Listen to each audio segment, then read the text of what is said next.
Y esto lo hemos logrado. No son... Esto no es relato. Esto no es zaraza. Esto no es relato. Esto no es zaraza. Esto es verdad. Son 112.500 chicos, claro. 112.500 chicos en todo el país. Esta ruta es real. ¿No? Ahora pendejo, yo digo, no voy a tocar la mano, digo, esto es real. Lo pego acá. Es real. No es relato, no es zaraza. No es relato, no es zaraza. Esto está hecho. Esto está hecho. Esto no es relato. Lo pego acá, no es zaraza.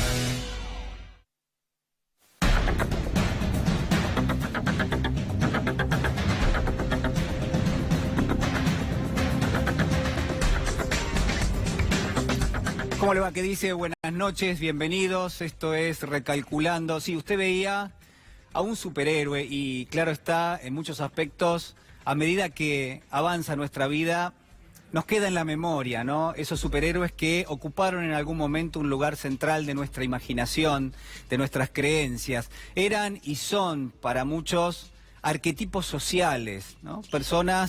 Personajes que tienen determinados atributos y que en términos sociales juegan un rol, porque uno quiere parecerse a ellos, uno quiere aspiracionalmente tratar de tener alguna de estas características, de las virtudes que los diferencian. Pero además, fíjese usted que los hay del lado del bien y también del lado del mal. Son igualmente superhéroes, hay villanos, por supuesto, pero desde otro punto de vista también hay un elemento que es una categoría de lo moral. ¿Por qué le digo esto? Porque donde interviene, por ejemplo, un superhéroe, alguien que empuja para el lado del bien, sin ninguna duda el objetivo es, bueno, tratar de alejar una situación de injusticia, generalmente una situación de injusticia social. Y esa es quizás una de las principales funciones que tienen los superhéroes en términos sociales. Alejan la injusticia. Por supuesto que también hacen lo que tienen que hacer, no se cuestionan, hacen prácticamente aquello que se suponía que había que hacer, pero que no había nadie que lo hiciese hasta que llegaron ellos. Todo esto para marcarle que en gran medida el gobierno se está parando en un lugar sumamente objetable, en el lugar prácticamente de un superhéroe que tiene un componente retórico, lo veíamos al presidente hablando recién, y que también tiene un componente moral. El presidente en los últimos días, presta atención, viene sosteniendo que existe un elemento de lo real y que por otro lado está lo que él denomina zaraza. Y se insiste con esto prácticamente de forma cotidiana. Hoy, de hecho, el propio presidente lo ha marcado. Usted sabe lo que es zaraza. Es un término coloquial, es una larga fila de palabras que prácticamente no quieren decir nada, donde no hay precisión, donde no hay rigor, es una nube de conceptos, una nube de ideas, donde lo que se está diciendo carece de importancia. Eso es zaraza, y lo que el gobierno está planteando es que existe algo real y que del otro lado hay algo que no quiere decir nada o que no importa. Lo que quiero preguntarle brevemente esta noche es si acaso el gobierno no es el menos indicado para hablar de este tema. ¿Por qué le digo esto? Bueno, por supuesto porque quien habla de zaraza es quizás el autor de grandes éxitos como Lo peor ya pasó, como Los brotes verdes, quizás también en gran medida como otras ideas que resultan totalmente refractarias, ¿no? No hace falta que yo le insista con cuestiones tan básicas. Hablábamos de los brotes verdes, también de, en todo caso, situaciones que son sumamente objetables. Pero quizás el lado real es más dramático porque, a ver, es el propio gobierno el que ha presentado a la sociedad aquello que hace, por ejemplo, a las reivindicaciones para los jubilados, y es al mismo tiempo este gobierno, el mismo, el que ha recortado con la fórmula previsional el haber que recibe cada uno de los jubilados y que incluso dentro de algunos días nada más va a suspender la posibilidad de una moratoria. Es el gobierno que vendió pobreza cero y que va a terminar con niveles por encima del 35%. Es el mismo gobierno el autor de Esto es real y esto no es zaraza, aquel que en gran medida también ha presentado que era muy fácil vencer a la inflación y va a terminar con una inflación realmente altísima en torno al 60% para los últimos 12 meses. Bueno, la realidad y lo que quiero preguntarle es si acaso en lugar de un superhéroe este gobierno no es un ilusionista.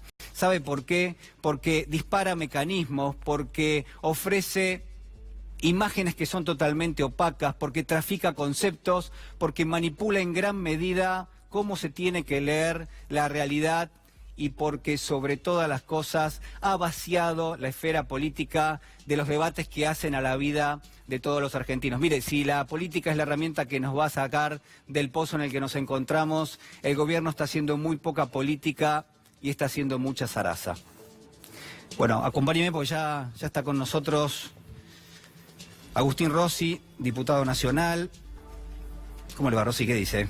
Muy bien, muchas Buenas gracias por la noches. invitación. No, por favor. Bueno, a ver, se cerraron las listas, Sí. se está hablando mucho de la conformación, de los acuerdos que se han celebrado, podemos llamarlo de esa manera, las negociaciones que se han dado. Digo, ¿cuál es la lectura que hace con respecto a, por ejemplo, cómo se terminó de conformar el Frente de Todos? Nosotros estamos conformes. Sí. La verdad que me parece que lo más importante para nosotros desde el punto de vista estratégico no fue el sábado, sino que fue el miércoles de la semana pasada. ¿Por qué? Porque ahí cerramos el frente y ahí quedó conformado claramente un frente como el que imaginábamos, donde está el Partido Justicialista, donde estaba donde se incorporó finalmente Sí. el Frente Renovador, los distintos partidos que integraron Unidad Ciudadana, más espacios políticos. Quedó claramente graficado que la mayoría del movimiento obrero estaba dentro de eso, que la mayoría de los gobernadores participan de este frente. Después llega una tarea que no siempre es una tarea grata, Sí. que es compatibilizar expectativas, deseos, miradas, más en un espacio político como el nuestro, como el peronismo ampliado, por decirlo de alguna manera, con esta amplitud, en donde la multiplicidad de dirigentes políticos, hombres y mujeres con capacidades para integrar una lista de legisladores, de concejales, de diputados provinciales, de diputados nacionales, es enorme. Entonces, me parece que son ponderados aquellos que integran la lista y son tan ponderados aquellos que no la pudieron integrar en este momento y en esta circunstancia, y todos los que tenemos años en política sabemos que esto claramente es así, pero me parece que en todo el país lo importante es que se conformaron las listas respetando el espíritu de este frente amplio, de este frente de todos, que integra distintos sectores políticos y sociales, y yo creo que esto es lo más importante. Bueno, fueron horas febriles en ese sentido, muchas negociaciones. Si le parece, compartimos el resumen de lo que fueron las últimas horas. ¿Lo vemos? ¿Cómo no? De verdad les agradezco a todos los que trabajaron en la construcción de las listas, los que aceptaron ser candidatos, los que aceptaron por ahí relegarse un poco para poder ayudar al conjunto. Han dado una enorme muestra de que lo más importante es construir la unidad como un paso previo a un triunfo. La verdad es que se ha logrado un balance excelente de intendentes, dirigentes sindicales, diferentes expresiones políticas. Se ha logrado en una lista corta relativamente hacer un frente enorme. Así que en ese sentido, con cualquiera que uno habla de la provincia de Buenos Aires, toda la dirigencia, todos los sectores, los sindicatos están, digamos, juntando Musculatura. Sí, para salir, para alargar, para empezar una campaña que va a ser difícil.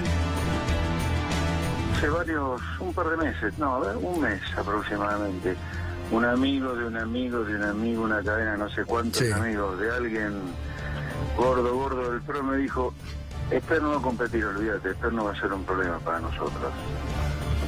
Y en esta semana, una semana, empecé a ver, veníamos conversando muy animadamente con Darío Pérfido, y de pronto, como si se hubiera desaparecido, y después un par de horas después de desaparecer de los WhatsApp, de las comunicaciones telefónicas, de los mails, ¡pum!, foto con Mauricio Macri.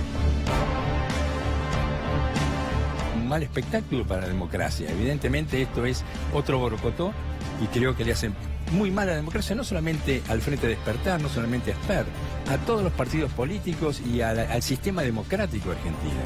Ya para la gente no va a ser más creíble esto. Si lo hacemos de lo electoral, probablemente yo no le sume al presidente en términos de votos. El que tiene los votos es él. Acá lo grave es este intento de proscribir al Frente Despertar a José Luis Esper y a Luis Rosales. Eso es lo grave. El intento, ¿cómo? ¿Cuál es el intento? Tratar de quitarte lo necesario legalmente para competir, ¿me entendés? No es que te van a enfrentar en una competencia. Yo le diría al señor presidente, ¿tan preocupado está por un partido un frente que se inició de cero hace 6 meses? No, le afanaron el partido. Claro, se afanaron a un señor que es el dueño del partido. Está llorando la Republiquita. Déjenla de que no llore más. Reproduciendo un poco 2017, campaña sucia contra la oposición, acusaciones, tratar de embarrar, generar, bueno, ya vimos, operaciones políticos, mediáticas, judiciales, un enchastre, una cloaca. Y yo ayer quedé muy contento, muy satisfecho, agradecido a todos y a todas. A todos y a todas, porque sé que todos pusieron algo para que esto pueda ocurrir.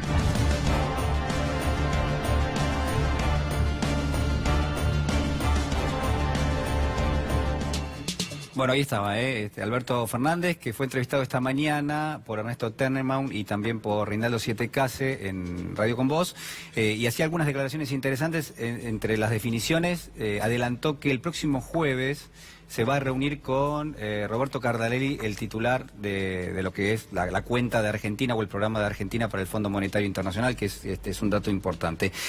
Rosy, quiero preguntarle, recién Alberto Fernández decía que las listas estaban balanceadas y nosotros fuera del aire conversábamos recién, usted me decía, bueno, es un frente muy amplio, hay muchas vertientes políticas. ¿Cómo ve eso? Yo lo comparto absolutamente lo que ha dicho Alberto. Se intentó construir las listas con ese espíritu, ¿no? Sí. Me parece que en cada uno de los lugares se trataron de ver de qué manera se amalgamaba. Entonces las listas tienen representantes sociales, de organizaciones sociales, del movimiento obrero organizado, de los distintos partidos que integran el frente. Fíjese, en la provincia de Buenos Aires encabeza la lista de diputados Sergio Massa, en la ciudad autónoma de Buenos Aires encabeza la lista de diputados Fernando Pino Solana.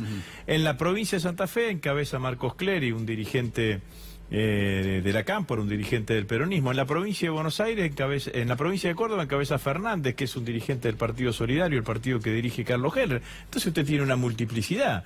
En todo eso usted tiene que además sumar los referentes territoriales. Hay varios gobernadores que encabezan su lista de diputados.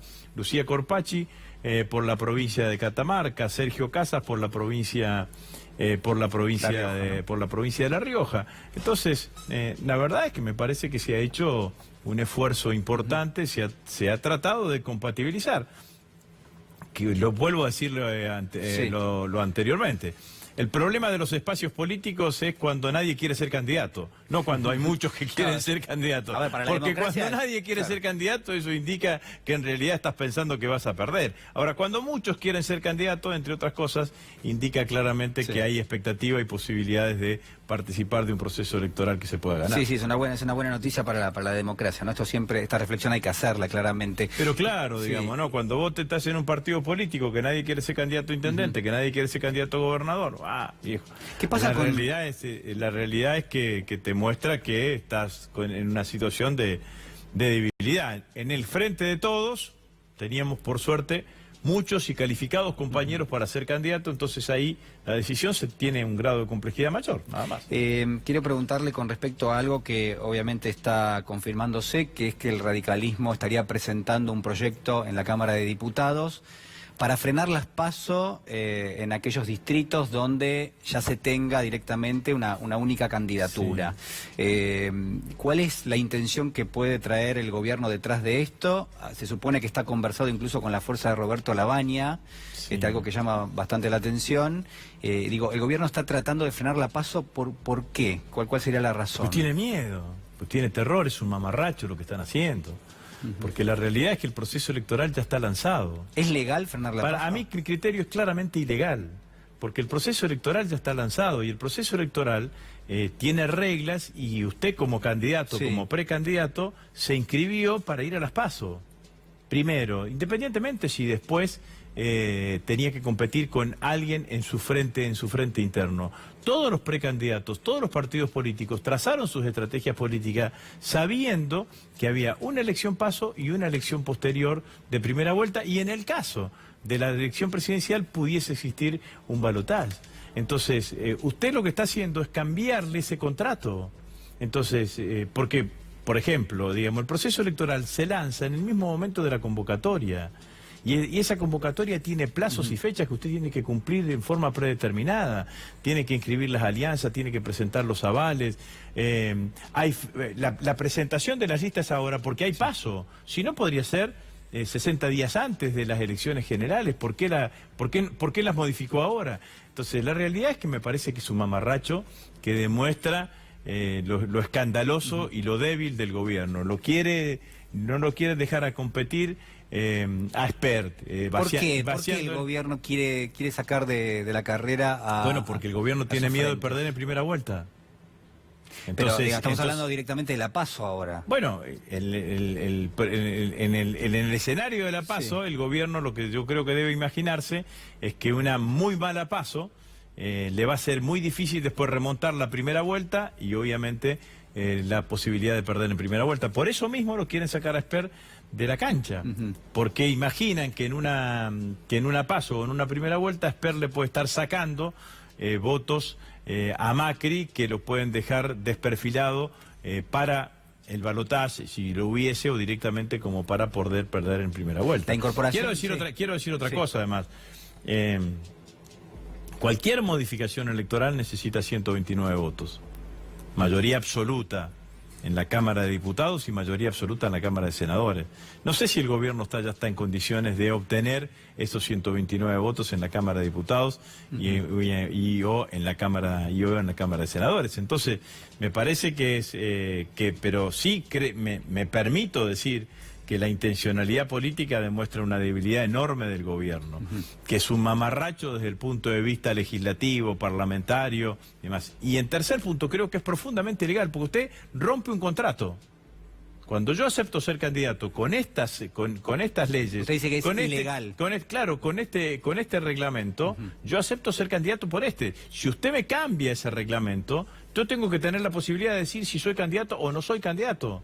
Porque yo me presenté en esta hipótesis, en esta forma de trabajo. Entonces me parece que claramente es ilegal. Y yo creo que así como los que han presentado este proyecto de ley mamarrachesco, no toda la justicia argentina es mamarrachesca, menos aún la Cámara Nacional Electoral, así que seguramente que va a ser declarado ilegal. Hay una... Sí tiene viabilidad parlamentaria, ¿no? Quiero compartir con usted algo que veía en el día de hoy, que también me pareció importante compartir con todos ustedes. Hace muchos años un escritor que se llamó Henrik Biel, que es Premio Nobel de Literatura, ya fallecido, escribió un libro que se llamó Opiniones de un payaso. Y era un libro contra la idea general de la sociedad alemana de posguerra de muchos comportamientos que estaban atados a una cuestión quizás de la moralina, atado también a la cuestión religiosa. Era, si se quiere, un testimonio de alguien que efectivamente se ocupaba, su profesión era ser payaso, pero al mismo tiempo era muy serio en sus cuestiones y en sus creencias y en su observación de lo social. Quiero que comparta conmigo lo que decía hace algunas horas nada más Piñón Fijo, el payaso Piñón Fijo, sobre lo que pasa en la Argentina de hoy. ¿Cómo estás evaluando estos años de gestión del gobierno de Mauricio Macri? Creo que hay modelos de país que está totalmente probado y comprobado de que no funciona para la mayoría de la gente. Y eso no lo digo yo, y no hay que ser ni economista ni politólogo, hay que ser...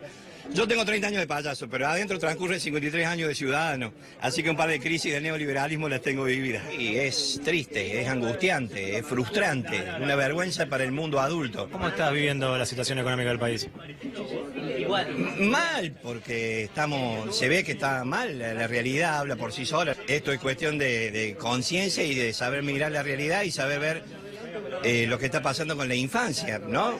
¿Sabes qué noto? Que hace un tiempo yo notaba que había mucha gente humilde que iba al teatro y me identificaba, porque yo soy del interior, iban mirando el teatro así como la primera vez que llegaban, en este caso a ver a Piñón, pero era una buena excusa Y esa gente no la veo ahora, lamentablemente, no la veo ni en Capital, porque creo que se ha acortado esta brecha, no derrama, el neoliberalismo no derrama.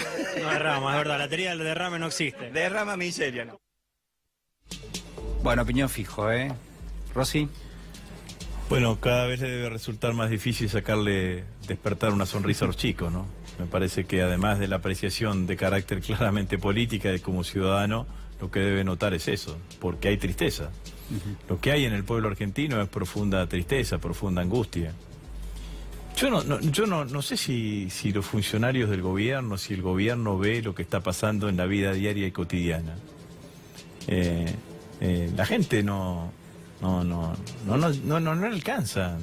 No. Hoy veía una encuesta, un informe de la UCA que se veía el deterioro del mundo del trabajo en la Argentina, la cantidad de empleo informal que existe en la Argentina. Ese empleo informal, además, si es casi cerca del 50%, el 80% de ese empleo informal no genera aporte. Por lo tanto, estamos generando una bomba de tiempo en el sistema previsional. Argentino. ¿Y el plan económico, las medidas que tomó el gobierno, un gobierno que aspira a la reelección, le parece que se pueden sostener? No, el gobierno está sostenido por el pulmotor del Fondo Monetario Internacional.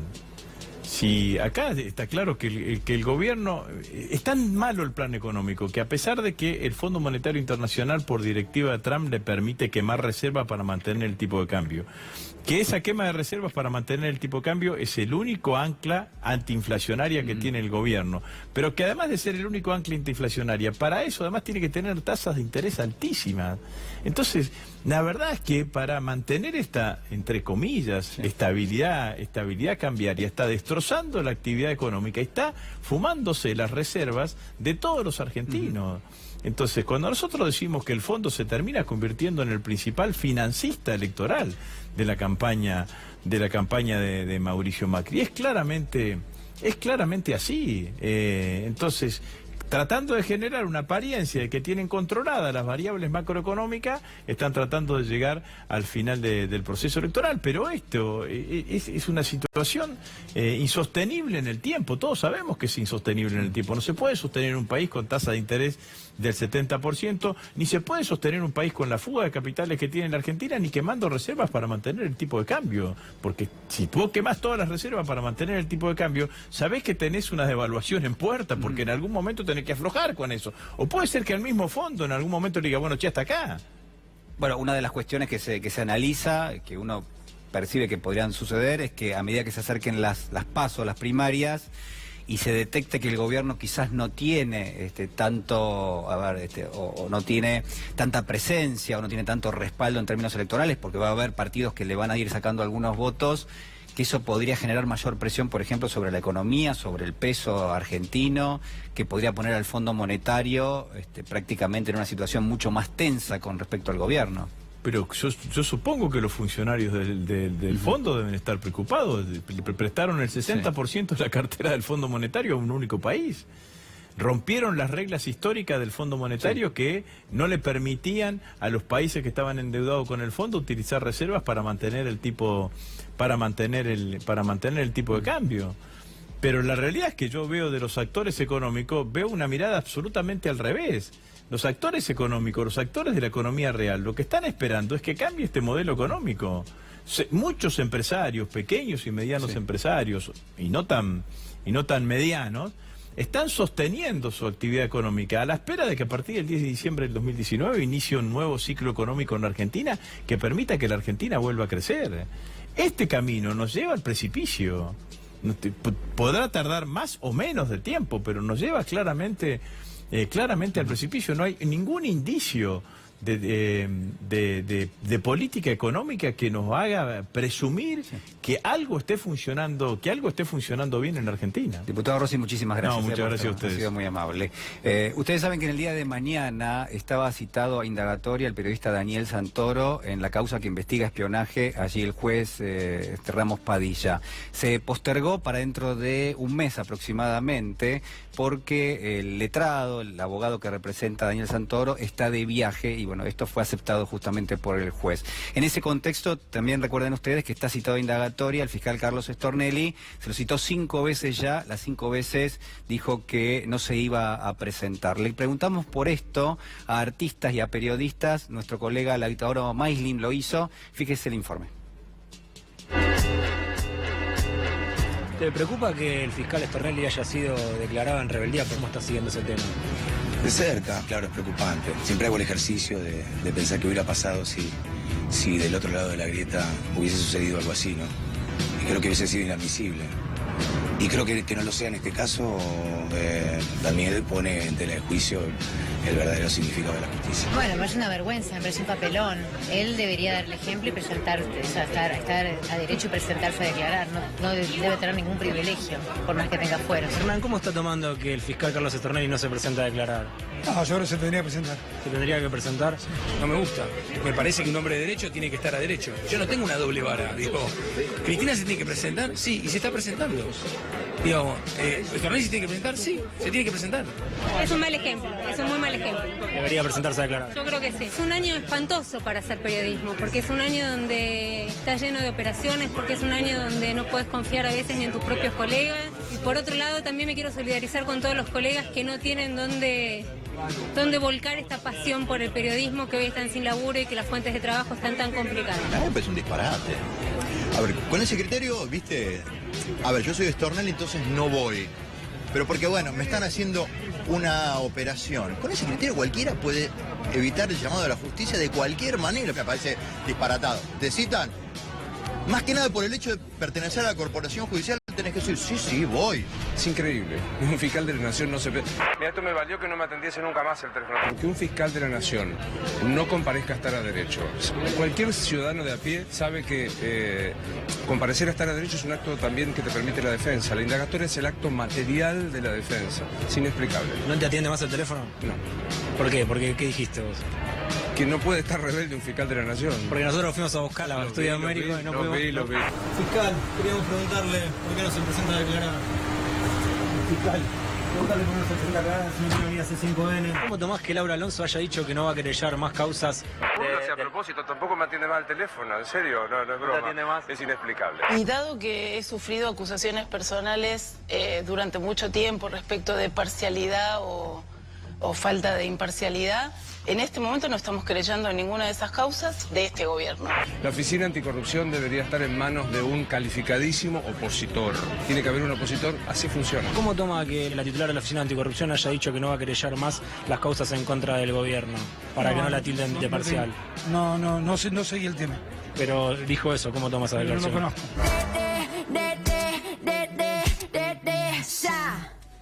Bueno, varias cuestiones para analizar de esto que se estaba comentando recién. Le voy a pedir también que me ayude a analizarlo a Itaí Hackman, que tal, muy buenas noches, economista, candidato a diputado nacional por la Ciudad de Buenos Aires por el Frente de Todos. Así es.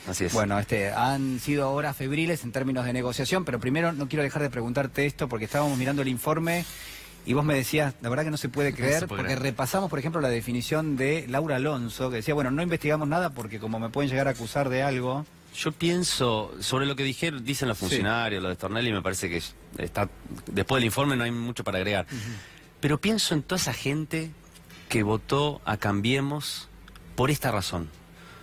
Para defender la independencia del Poder Judicial, para que funcione la República. ¿Vos te acordás que ellos eran los paladines de la República en Argentina? ¿Qué piensan y qué sienten cuando ven esto, no? Un gobierno que avasalla la justicia como no se vio desde el 83 para acá, con la titular de la Oficina de Anticorrupción diciendo yo no voy a hacer mi trabajo, ¿por qué no renuncia entonces si no va a hacer su trabajo?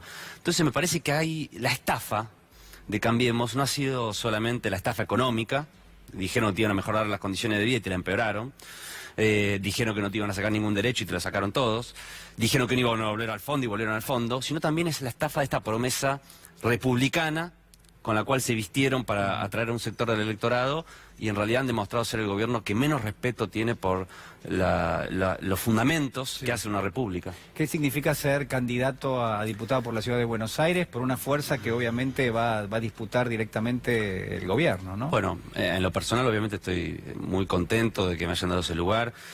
Creo quiero destacar que el Frente de Todos realmente ha logrado una boleta, digamos, para ponerlo en términos gráficos, cuando la gente vaya al cuarto oscuro, que marca la pluralidad, ¿no?, que tiene este frente, ¿no? En la Ciudad de Buenos Aires se ve muy claramente, con Pino Solanas encabezando la lista de diputados, con Mariano Recalde en senadores, con Matías Lamens jefe de gobierno, con Claudia Neira encabezando la lista de legisladores. Creo que marca realmente la amplitud que un sector importante de la población nos pedía. Decía, che, júntense todos para tratar de ganar. Y efectivamente ocurrió. De la unidad se habla permanentemente, en la política es casi un discurso, ¿no?, para la tribuna de Modé, hay que dejar las diferencias de lado y juntarnos. Bueno, pasó, y creo que es una noticia excelente, creo que se va a reflejar en la boleta, y creo que también tenemos la oportunidad no solamente de aportar a una victoria nacional, que es fundamental, porque si gobierna 4 años más, Cambiemos, no solo va a continuar este sufrimiento que estamos viviendo, sino que van a venir cosas mucho peores, sino creo que también tenemos la oportunidad también en la Ciudad de Buenos Aires, un distrito que siempre nos fue difícil,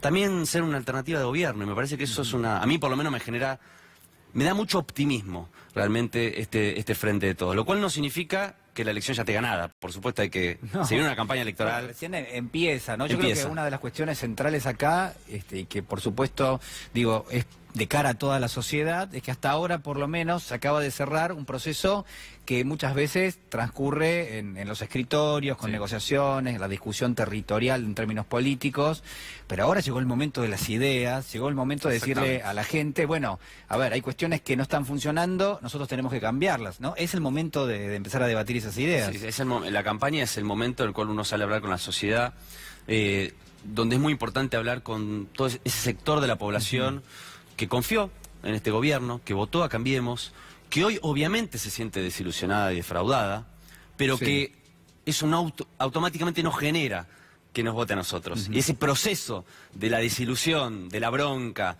a confiar en el Frente de Todos, a confiar en la fórmula que encabeza Alberto con Cristina, a confiar en la Ciudad de Buenos Aires, en la boleta del Frente de Todos, es lo que tenemos que ganar. Tenemos que ir a conquistar ese puente para que ese sector de la población confíe en nosotros, de que si vota al Frente de Todos le va a mejorar la vida, que es posible en la Argentina sin estar sometida a las designios del Fondo Monetario Internacional, que es posible en la Ciudad de Buenos Aires vivir mejor, que no tenemos que acostumbrarnos a tener una ciudad fragmentada en dos, en donde hay un sector de la población que vive mal, en donde hay chicos que se quedan sin vacante en las escuelas, en donde no tenemos un sistema de transporte moderno y eficiente. Bueno, creo que todas esas frustraciones que tiene un sector de nuestra población, nosotros tenemos que salir a dialogar, a escuchar también, a escuchar a la población y tratar de convertir esa decepción en esperanza. Y me parece que esa esperanza que hoy sentimos nosotros tenemos que transmitírsela a la gente. Esta intención del gobierno, por lo menos por lo que ha trascendido hasta ahora, de presentar, y de hecho el radicalismo estaría presentándolo en las próximas horas, un proyecto para suspender las PASO, donde haya ya candidaturas definidas. Se argumenta que es un ahorro de dinero, obviamente que sí, si no se hace, hay un gasto que no se va a hacer. Por definición, todo lo que no hagas, ahorras. Pero ¿cuál es la lectura que tenés de esto? Mira, es un disparate, digamos, un disparate vinculado al primer punto, ¿no? La falta de respeto a las reglas, ¿no?, y a las instituciones, justo un gobierno que venía supuestamente a hacer cumplir las reglas. Porque vos no podés modificar en el medio de un proceso electoral las reglas. El proceso electoral no empieza cuando la gente va a votar. Empieza cuando se conforman las alianzas, que se conformaron el 12 de junio, luego cuando se forman las listas, que se conformaron este sábado. Es decir, el proceso electoral en la Argentina, el calendario electoral, ya está ocurriendo. Y vos no podés cambiar en el medio las reglas. No hay paso, ninguna fuerza política pone a competir dos candidatos a presidente. Pero en un montón de municipios, de provincias, de cuerpos legislativos, hay más de una boleta. Entonces, me parece que esto es una maniobra desesperada de un gobierno. Puedo hacer hipótesis. ¿Quieren ganar tiempo? Piensan que en agosto les va a ir muy mal y entonces a lo mejor pateándolas para octubre les va a ir mejor. No sé cuál es la razón. Lo que sí es un disparate que me parece que obviamente no se puede permitir, y bueno, la verdad es que creo que no va a prosperar. También otra hipótesis posible es que quieran simplemente tirar cosas para meter en la agenda pública temas que no tienen que ver con cuáles son las prioridades de esta campaña, ¿no? Discutir cuánto cuestan las PASO, digamos. Bueno, hay varias hipótesis, ¿no? Una que siempre se maneja o que manejan las fuerzas políticas es que la otra fuerza muchas veces busca desorientar con respecto a que, bueno, las encuestas, hay muchas que uno no sabe si creer o no creer, bueno, en definitiva las PASO sí claramente digo servirían como una encuesta fidedigna, son una encuesta. Sí, absolutamente. Son una encuesta, amén de que a nivel país también van a servir para definir candidaturas que hoy por hoy todavía están disputadas, ¿no? Además, no hay sistema electoral perfecto. Si no hubiera primarias, habría un debate sobre las colectoras, porque las primarias dieron una solución alternativa a lo que antes eran las colectoras. Ahora hay listas dentro de las primarias, es decir, no hay un sistema electoral perfecto. En la Argentina en algún lugar se vota con boleta única y tiene algunas ventajas y algunas desventajas, en otros se vota con el sistema tradicional. Me parece que, no digo que no sea un tema interesante para discutir, pero creo que en la Argentina están pasando cosas suficientemente graves como para que la discusión sea qué propone cada espacio hacer con la deuda externa, con la pobreza, con el trabajo, con el desempleo que está creciendo, con las industrias que están cerrando. Me parece que esos deberían ser los temas de discusión. Bueno, el gobierno, ha desorientado mucho en términos políticos, y acá apelo un poco a la lectura política también de la otra fuerza, no a la cual vos pertenecés, sino justamente a la que se posiciona enfrente, porque el gobierno viene de sumar a Miguel Ángel Pichetto en la fórmula presidencial. Se suponía que había un componente político nuevo que le daba mayor margen de negociación, pero en la conformación de listas ese elemento de alguna manera se borra, porque el gobierno termina sacando del juego a Rogelio Frigerio o a Emilio Monzó, que son dos artífices de la negociación política. Digo, ¿cómo puede leer uno eso? Y hoy estaba haciendo mucho ruido esto en el mercado financiero, sobre todo, que había votado a favor del famoso efecto Pichetto, y hoy parecía que iba todo para atrás. Mira, cuando lo sumaron a Pichetto, todo el mundo leyó como un gesto de apertura. Y yo creo que fue exactamente lo contrario. Puede parecer paradójico. Bueno, ahora no, ahora daría la sensación. Es parte del endurecimiento de la línea del gobierno, no de la apertura, del endurecimiento. Pichetto, ¿a qué ministro se parece más del gobierno? ¿No? Al ala más dura. Si uno tuviera que asociar a Pichetto a un ministro, seguramente sería Patricia Bullrich. Ese discurso, ¿no? De línea dura, un discurso además con ribetes xenófobos, discriminatorios, de mano dura. Entonces, Pichetto tiene que ver con ese proceso de endurecimiento que también se vio en las listas, donde queda el ala dura, donde además, con cuestiones que son simbólicas, ¿no? Pero donde se premia personajes que tienen que ver con esa demanda, ¿no? Donde se premia a un tipo porque pasó por encima con el auto a un chorro, ¿no? Ese es el mensaje, digamos.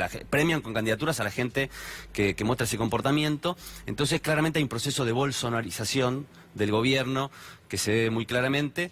Y que tiene que ver fundamentalmente por qué triunfan los Bolsonaro, por qué triunfan esas fuerzas políticas reaccionarias que fomentan el odio, porque generan miedo. Entonces ahora estamos viviendo la campaña del miedo, que es la única con la cual ellos pueden ganar, ¿no? Que la gente vote asustada, que la gente vote angustiada, temerosa, y por lo tanto avale una salida autoritaria, una deriva autoritaria del gobierno de Macri, que yo creo que le va a pasar si gana. Y por eso votar al frente de todos, yo creo que es defender la democracia. Es defender que la Argentina siga respetando los derechos humanos, que la Argentina siga respetando las garantías, y además que la Argentina reivindique una cultura del diálogo que nos permite salir de esta situación, con consensos, ¿no? Entonces me parece que claramente el gobierno hoy está del lado del autoritarismo, de la falta de diálogo, de la falta de vocación de diálogo, y del frente de todos apostamos por una Argentina más plural, que ya de alguna manera el propio frente en sus componentes y en su diversidad, digamos, está manifestando. Y te digo muchísimas gracias. A vos, Julián, gracias. Muy amable. Bueno, ha sido una jornada también con algunas cuestiones económicas interesantes, ya las vamos a estar analizando en un minuto nada más. Este es el informe. Todos queremos que empiece la etapa de generación de trabajo de calidad en la Argentina. En el segundo semestre, todos vamos a poder percibir que la Argentina volverá a ser un lugar donde a partir de la inversión se genera trabajo de calidad. 10,1% la desocupación, más de 1.900.000 desempleados. ¿Estás ocupado? ¿De qué trabajas? Trabajaba en una casa de cambio, me despidieron hace poco y... ¿Estás buscando? Unas malas ahora. Yo te iba a preguntar por el aguinaldo. No, está bien, no sé. Vamos a ver qué hacemos. Ayer las consultoras privadas también decían que hacia fin de año podríamos llegar al 12%. Yo sé cómo crear trabajo. Como empresario conozco cómo generar nuevas inversiones que impulsen el comercio. Comercios con las persianas cerradas porque están a la venta o en alquiler. Y muchos de ellos tienen, por ejemplo, este cartel que dice cerrado por Macri. Que impulsen el comercio, la producción y las pymes. La realidad de las pymes hoy en la Argentina es tremenda. Estamos hablando de que se están cerrando 25 pymes por día. Estamos hablando de que han cerrado casi 10.000 pymes y que hemos perdido del sector industrial 127.000 puestos de trabajo.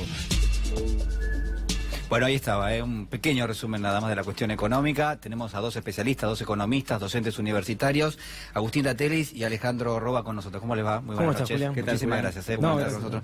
Bueno, vamos a trabajar un poco, vamos a analizar, cuestiones que hacen a la vida cotidiana. Hay una percepción, el elemento 1 es, se estabilizó el tipo de cambio. Ya desde hace algunas semanas se estabilizó el tipo de cambio. ¿Esto quiere decir que estamos mejor? No, para nada. Primero se estabilizó en muy corto plazo, a un costo altísimo. Porque pensá que la estabilización del tipo de cambio, artificial completamente, está basada en muy altas tasas de interés, que son la causa de esto que acabamos de ver en el informe: cierre de comercios, cierre de industria, pérdida de puestos de trabajo, y está basado en la utilización de los dólares que están ingresando por préstamos con el Fondo Monetario como amenaza de intervención para controlar ese precio del tipo de cambio. Ahora, todos sabemos que esto es una cuestión artificial de corto plazo, que al final del camino, dado los desequilibrios macroeconómicos que siguen presentes en la economía argentina, la caída en la actividad, la caída en el consumo, el debilitamiento del mercado interno y otros, bueno, los vencimientos, el perfil de vencimientos de la deuda que hay para el año que viene, la fuerte carga de la deuda en dólares, las exportaciones que no reaccionan, la inversión que no llega, en ese contexto es insostenible. Lo que se logra es esa contención artificial. Y déjame sumarte algo que tiene que ver con esto que acabas de mostrar del momento que está pasando el mercado de trabajo. La Universidad Católica Argentina confirmó datos de informalidad hace poquitito, 49,3% de informalidad en el mercado de trabajo. Y según los datos oficiales, si vos tomás del último año, los 268.000 puestos de trabajo que se perdieron, eso te da que la Argentina está perdiendo un empleo cada 2 minutos. Es una situación, pero de una crisis de una magnitud impresionante la que está atravesando Argentina. ¿Roba? Yo complementaría lo de Agustín diciendo básicamente que esta estabilidad ficticia es a costa de todos los números de la economía real. Es a costa del trabajo, de los trabajadores, es a costa del empleo, de los salarios. Entonces, me parece que el gobierno inescrupulosamente lo que está haciendo es intentar dar esta pátina de alivio en términos de dólar y venderlo como si fuera una estabilidad que es el piso para el cual empezás a crecer. Y lo que uno va a ver de acá a fin de año, porque este modelo no va a cambiar, y al contrario, si gana Macri lo va a profundizar, es que los indicadores sociales de empleo y los indicadores, por ejemplo, de pobreza se van a seguir disparando. Entonces, me parece que lo que la gente hoy está esperando es justamente que le digan lo que va a ser el próximo gobierno o qué va a hacer este gobierno para revertir esta situación. Si no, es realmente una situación, yo te diría, de una venta. Están estoqueando en términos de esperanzas algo que no va a pasar. Entonces, por ahí me parece que lo más sensato sería estar analizando la economía actual a partir de lo que está sucediendo en lo que ustedes mostraban en términos de empleo y en términos también de que esta estabilidad se hace a costa de la economía argentina. Claro, porque uno podría pensar, ¿no? Poniéndonos en una situación como la que estamos atravesando, que si las cosas empiezan a mejorar, uno tendería a notar que hay, por ejemplo, creación de puestos de trabajo. Es decir, hay reacciones de la economía en términos reales que tendrían que darse. ¿Esto va a llegar a darse, ustedes ven o no? No, para nada. Mira, primero, analicemos, la semana pasada salieron los datos del Producto Bruto Interno, cuánto la economía crece o cae, en este caso cayó muy fuerte el primer trimestre. Si vos mirás los componentes, que son los motores que explican que una economía tenga crecimiento o no, encontrás que todos están cayendo. Por ejemplo, el consumo interno, que es el principal motor, representa aproximadamente el 70% de la demanda en la Argentina, cayó a un nivel de 10,5%. Después, bueno, la inversión más de 20%. Claro, es un derrumbe, ¿no? Porque no son caídas normales. Claro, es un derrumbe. Y un derrumbe del consumo, que es el componente más fuerte, de 2 dígitos, 10,5 negativo, te está marcando que de acá en adelante la situación por un tiempo va a seguir siendo de caída del producto. Nada te indica que esto vaya a revertirse. Ahora, cuando vos me decís ¿qué es lo que está atrás de ese consumo? ¿Qué es lo que habría que mirar para ver si eso se va a revertir o no? Bueno, vos tenés que mirar dos cosas para simplificarlo. La masa salarial, que sería la cantidad de empleados que tiene la economía, que como acabamos de describir, pierde uno cada 2 minutos, imagínate, y el poder adquisitivo de los salarios, que también se deteriora porque la inflación está descontrolada y los salarios crecen a un ritmo mucho menor y no hay posibilidad de revertir esa situación en el corto plazo. Y la otra cuestión que podría impulsar el consumo es el crédito. Decime si con tasas de interés de referencia fijadas por el Banco Central en niveles en torno a un 70%, hay posibilidades de que esta economía tenga crédito. De hecho, los datos del sistema financiero muestran que, en términos reales, el crédito está cayendo. Entonces, si yo te proyecto que el crédito va a seguir cayendo porque no hay forma de bajar las tasas, porque si no sube el dólar, y de que los salarios no se van a recomponer y que no hay posibilidad de que haya empleo, bueno, nada de eso implica que vaya a revertirse esta dramática caída, este derrumbe del consumo, con lo cual está asegurado, por lo menos para este año, que la situación en materia de actividad económica va a ser la misma, va a ser cayendo por un tobogán donde no se ve dónde está el arenero al final. Ahora, digo, esto es una situación donde se estaría recreando algo de fantasía, digamos, es decir, uno podría pensar, bueno, no, fantasía no, porque si yo saco un crédito del ANSES, la plata está y la puedo utilizar. Claro. Si yo quiero comprar un dólar y está a 43, y está a 43 varios meses, también lo puedo comprar. Digo, ¿por qué sería de fantasía en todo caso? Mira, porque no se puede hacer magia todo el tiempo. Este tema de los créditos ANSES o de la estabilidad del dólar, que en el 2017 pudo dar algún tipo de resultado electoral, pensemos que también en el año 2017 los salarios crecieron un poquito por arriba de la inflación y hubo mucha obra pública. Este año, con el Fondo Monetario Internacional, bueno, no puedes volver a hacer magia, y aquellos que sacaron esos créditos, ahora están sacando créditos para pagar esos créditos anteriores a una tasa que son escandalosas, que no son impagables. Y por supuesto que esas tasas de interés tan altas deshabilita cualquier posibilidad de hacer un negocio productivo, o sea que en la Argentina no va a haber por mucho tiempo un negocio productivo hasta que no se pare la inflación y bajen las tasas de interés. Entonces, yo te digo que va a ser muy difícil, salvo en los medios que tienen, por los cuales el gobierno tiene una protección, que se pueda hablar de estas cosas sin que se repregunte, que el gobierno pueda salir a hacer campaña, ahora está habilitado a partir de hoy a hacer campaña, salir a timbrear como hacía algo y explicando esto que estamos explicando acá, porque la realidad es el bolsillo, es la heladera de estos vecinos y vecinas que hoy no tienen la posibilidad ni de acceder a ese crédito, y por supuesto que los salarios cada vez le alcanzan menos, porque hoy ¿qué tenemos nosotros? Docentes cada vez más cerca de la línea de pobreza, jubilados cada vez con menos posibilidad de tener que elegir entre comer, comprar sus medicamentos o pagar las tarifas. Bueno, a ver, el salario mínimo quedó debajo de la canasta básica, ¿no? Yo creo que no, hace mucho, Julián, que en la Argentina, porque uno puede decir, bueno, tenemos salario de pobreza. No, tenemos salario de hambre, lamentablemente tenemos hoy la canasta alimentaria por arriba del salario mínimo, que no crece desde el año pasado. Entonces, la situación, creo que tenemos que empezar a discutir cuál es la salida, porque el gobierno de Macri va a dejar una inflación el doble que la que dejó el gobierno anterior, un desempleo de 12%, o sea, el doble. Y para mí lo más importante es una emergencia alimentaria tan grande, porque nos estamos olvidando que de todos los precios que más han subido, los precios de los alimentos están por arriba del 60-62% en términos anuales, y algunos productos como los lácteos, más de 100%, o el tema del pan. Entonces, si vos no tenés una política alimentaria donde tenés... la Argentina produce alimento para 400 millones de personas y nosotros hoy tenemos alimentos por arriba de los precios, digamos, que son pagables, con lo cual no tenés ni la posibilidad de tener una población sana, los pibes bien comidos y con la posibilidad de que puedan crecer y de poder desarrollarse, y por supuesto tenemos salarios que no alcanzan para lo mínimo que tiene que ser, que es mantenerte por arriba de los niveles de pobreza. Entonces, vos tenés hoy, la discusión creo que se tiene que dar en la campaña es si un salario medio en Argentina serán 20, 22 mil pesos y el salario de pobreza, que es muy bajo, son 30.000, es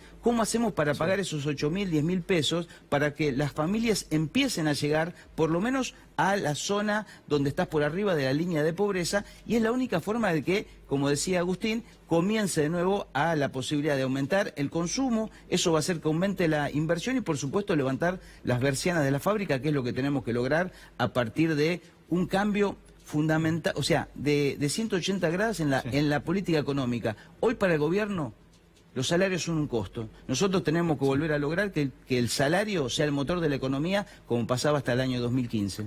Agrego una cosita. Este proceso inflacionario, que tiene la característica que marcaba Alejandro de que hace que crezcan mucho más fuerte los productos alimentos y otros que tienen más peso en las canastas de consumo de los sectores de menores recursos. Entonces hace que la inflación pegue más fuerte ahí donde la vulnerabilidad es más importante.